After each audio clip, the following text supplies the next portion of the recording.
মহালয়া বাঙালি হিন্দুদের কাছে দুর্গাপূজার আগমনী বার্তা। এটি দুর্গাপূজার এক বিশেষ উপাচার যা মর্তে দেবী দুর্গার আগমন ঘোষণা করে। সাধারণত পিতৃপক্ষের শেষ দিন অর্থাৎ অমাবস্যা তিথিতে মহালয়া পালিত হয়। 2024 সালে মহালয়া পালিত হবে 2রা অক্টোবর। মহালয়ার মাধ্যমে শারদীয় দুর্গোৎসবের আনুষ্ঠানিক যাত্রা শুরু হয়।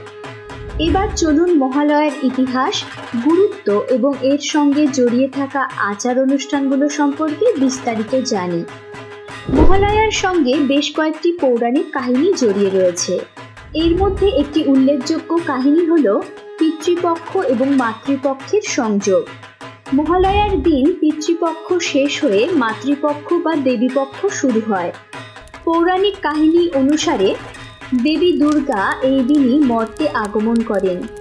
দেবী মাহাত্ম্য বা দুর্গা সপ্তশতী গ্রন্থের মধ্যে মহালয়ার মূল কাহিনী লুকিয়ে আছে। এই গ্রন্থে দেবী দুর্গার অসুর বিনাশের কাহিনী বর্ণিত রয়েছে। মহালয়ার দিনেই দেবী দুর্গা মহিষাসুরের বিরুদ্ধে যুদ্ধ শুরু করেন এবং পরে বিজয়ী হয়ে শুভ শক্তি প্রতিষ্ঠা করেন। দেবী দুর্গার আগমনের মধ্য দিয়ে পৃথিবীতে শান্তি, সমৃদ্ধি এবং শুভ শক্তির প্রতিষ্ঠা ঘটে। মহালয়ার দিনটিকে তাই দেবীর আগমনী দিন হিসেবেই পালিত হয়। প্রাচীনকালে মহালয়া মূলত দেবী দুর্গার আরাধনার এক বিশেষ পন্থা ছিল। মহালয়ার দিনটি এক বিশেষ উৎসবমুখর পরিবেশের সৃষ্টি করে। ভোরবেলায় চণ্ডীপাঠ এবং মহিষাসুর মর্দিনী স্তোত্র পাঠের মাধ্যমে মহালয়ার সূচনা করা হয়। মহালয়ার সঙ্গে এক বিশেষ আচার যুক্ত রয়েছে যাকে পিতৃতর্পণ বলা হয়। মহালয়ার দিনে ভক্তরা গঙ্গা বা অন্য নদীতে গিয়ে তাদের পূর্বপুরুষদের আত্মার শান্তির জন্য জল প্রদান করেন।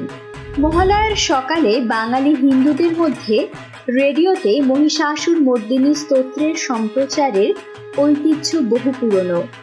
1931 সালে আকাশবাণী কলকাতার কেন্দ্র থেকে প্রথমবার মহিষাসুর মর্দিনী সম্প্রচার করা হয়, যা এখনও মহালয়ার অন্যতম অংশ হয়ে রয়েছে। এর সঙ্গে জড়িয়ে আছে পণ্ডিত বীরেন্দ্র কৃষ্ণ ভদ্রের ঐশ্বরিক কণ্ঠ, যা বাঙালির মনে দুর্গাপূজার আগমনের সুর বাজিয়ে দেয়। মহালয়ার আধ্যাত্মিক গুরুত্ব অপরিসীম। হিন্দু ধর্মে মহালয়া হলো সেই বিশেষ দিন যখন মর্তলোকে দেবীপক্ষের সূচনা হয়। এটি দেবী দুর্গার শক্তির আরাধনার এক বিশেষ মুহূর্ত। মহালয়ার দিন ভক্তরা দেবীর আরাধনায় নিজেদের শুদ্ধ করেন এবং তাদের জীবনকে পবিত্রতার পথে পরিচালিত করার জন্য দেবীর কাছে প্রার্থনা করেন। মহালয়া ও দুর্গাপূজা একে অপরের পরিপূরক। মহালয়ার মধ্য দিয়ে দুর্গাপূজার আগমন ধ্বনিত হয়। মহালয়ার দিনই দেবী দুর্গার বোধন সম্পন্ন হয়, যা দেবীর মর্তে আগমনের প্রতীক। মহালয়ার ইতিহাস এবং আচার অনুষ্ঠান আমাদের ঐতিহ্য, সংস্কৃতি এবং আধ্যাত্মিকতার গভীরে নিয়ে যায়। শুভ মহালয়া।